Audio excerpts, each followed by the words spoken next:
আমাদের যিনি প্রার্থী হয়েছেন আমাদের সাংসদ, রাজ্যসভার মাননীয় সাংসদ প্রাক্তন মুখ্যমন্ত্রী বিপ্লব কুমার দেবজির সমর্থনে আজ আমরা 5 নম্বর ওয়ার্ডের উদ্যোগে একটি পদযাত্রা আমরা বের করেছি। কারণ যেহেতু লোকসভা নির্বাচন,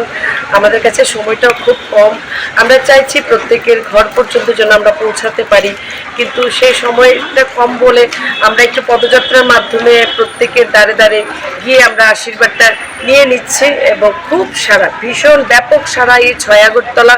আমার বিশ্বাস এবং যে কিছুটা যেটা 2023 নির্বাচনে হয়েছিল,